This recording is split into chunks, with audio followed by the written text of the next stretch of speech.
नमस्कार, बालाजी क्लासेस में आपका स्वागत है। आज का हमारा पहला प्रश्न है कि इंटरनेशनल हॉकी फेडरेशन के अध्यक्ष कौन हैं।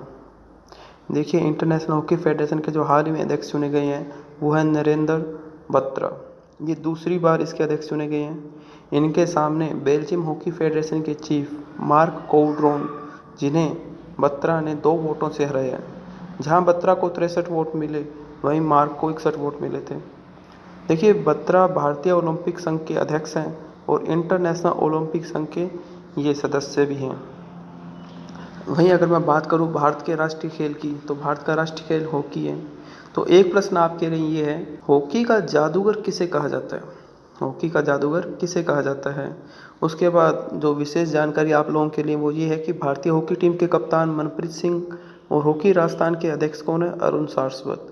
राजस्थान के सापेक्ष में आपके लिए प्रश्न ये है कि राजस्थान का राज्य खेल कौन सा है? ये आप मुझे बताओगे कमेंट बॉक्स के अंदर। आज का हमारा दूसरा प्रश्न ये है कि दुनिया का वह सबसे ऊंचा गांव जहां कोरोना के टीकाकरण का काम 100% पूरा हो चुका है, वो कौन सा है? कोमिक, लांगचा, जेम्स टार्मी, न्यू वेइलेन। देखिए, इस प्रश्न का जो सही उत्तर है वो है कोमिक। अगर हम कोमिक की बात करें तो लांगचा पंचायत समिति के अंदर आता है ये, और ये कहाँ पे है? हिमाचल प्रदेश के अंदर। हिमाचल प्रदेश का लाहौल स्पीति जिला है।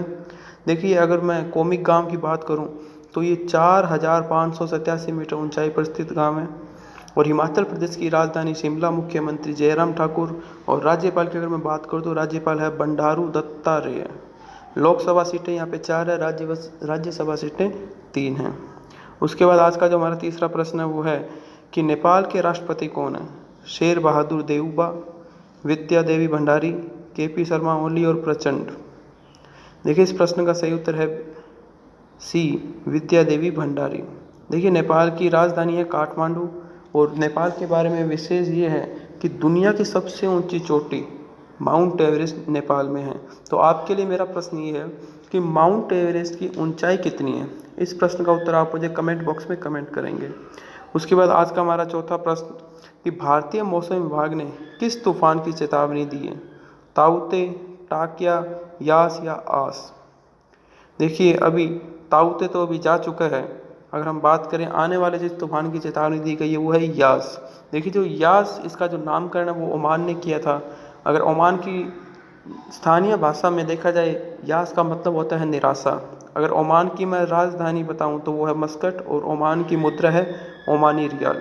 देखिए, भारतीय मौसम विभाग के बारे में कुछ विशेष कि भारत सरकार का जो पृथ्वी विज्ञान मंत्रालय है, भारतीय मौसम विभाग उसके अंतर्गत कार्य करता है और इसका जो मुख्यालय है वो नई दिल्ली में है। अगर भारतीय मौसम विभाग के मैं महानिदेशक की बात करूं तो वो है मृत्युंजय महापात्रा। देखिए, आज का हमारा पांचवा प्रश्न है कि भारत की all time test cricket team के कप्तान किसे बनाया गया है? भारत की all time test cricket team के कप्तान किसे बनाया गया है? देखिए, इस टीम का जो चयन किया है वो है विजडन पत्रिका ने, और इसका चयन करने का जो आधार था वो था आईसीसी रैंकिंग के आधार पर। तो इस प्रश्न का जो सही उत्तर है वो है डी, विराट कोहली। तो देखिए, अगर मैं आपसे पूछूं भारतीय क्रिकेट टीम के कप्तान वनडे और टेस्ट के अंदर, तो दोनों ही टीम के अंदर जो कप्तान है वो है विराट कोहली। इस चीज़ का ज़रा ध्यान रखिएगा। तो आज का छठा प्रश्न ये है कि अंतर्राष्ट्रीय चाय दिवस कब मनाया जाता है? अंतर्राष्ट्रीय चाय दिवस कब मनाया जाता है? देखिए, अंतर्राष्ट्रीय चाय दिवस मनाया जाता है 22 मई को। आज का हमारा सातवां प्रश्न है कि हाल ही में किस राज्य सरकार ने हिट कोविड ऐप लॉन्च किए हैं?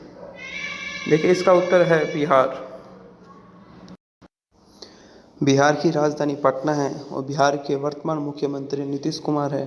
बिहार के राज्यपाल फागू चौहान। विधानसभा सीटें 243, लोकसभा सीटें 40 और राज्यसभा सीटें हैं 16।